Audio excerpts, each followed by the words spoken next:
Nah, kepompongnya itulah diambil seratnya, jadi benang, jadi serat sutra. Nah, pakaian yang terbuat dari serat sutra termasuk pakaian yang istimewa. Nah, ini terbatas. Cara mengambilnya, cara mengolahnya pun susah. Makanya dikatakan istimewa. Nah, pakaian yang terbuat dari serat sutra biasanya digunakan pada saat acara khusus. Berarti ini harus dipesan dulu. Cara membuat kain dari serat sutra pun sangat susah. Harus diolah dengan cara yang tradisional. Nah, berbeda dengan udin. Pakaian orang-orang zaman dahulu terbuat dari kayu dan kulit hewan. Nah, orang zaman dahulu masih menggunakan pakaian dari kayu dan kulit hewan.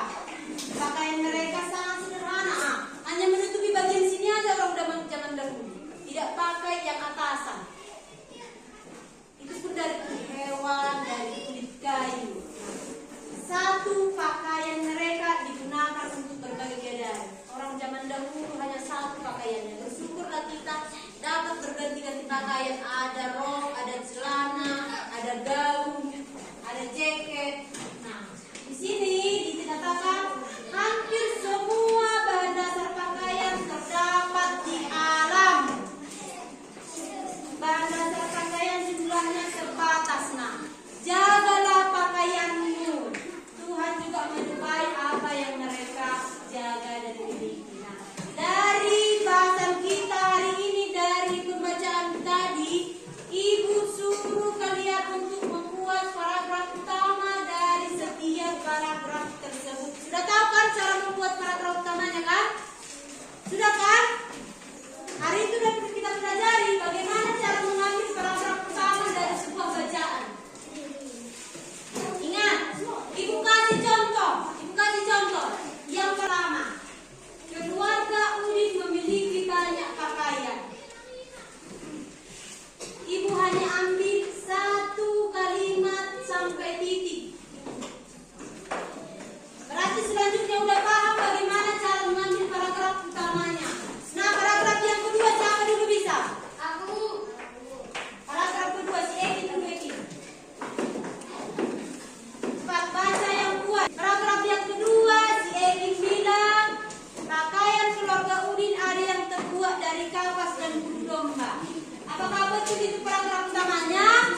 panjang di bawahnya, panjang-panjang di atasnya, harus rapi, harus tertutup.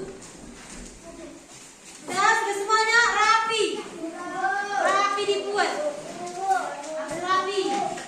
Sudah, nah dibukalah lagi seperti ini. Kasih ini seperti ini. Nah, yang sudah dilipatnya seperti ini. Nah, inilah yang dikatakan simetri lipat. Yang ada yang kamu lipat tadi. Nah, kamu ambillah penggaris, digarislah di tepat di tengah yang kamu lipat tadi. Lipatannya ini digaris. Sudah lipat semuanya? Inilah yang dikatakan simetri lipat, yang dilipat tadi. Nah, selanjutnya dilipat dari samping ke samping. Seperti ini. Yang rapi, dan sama seperti tadi. Kasihlah garis di lipatan yang kalian lipat. Pas di tengahnya. Yang kalian beri garis putus-putus tadi, itulah yang dikatakan simetri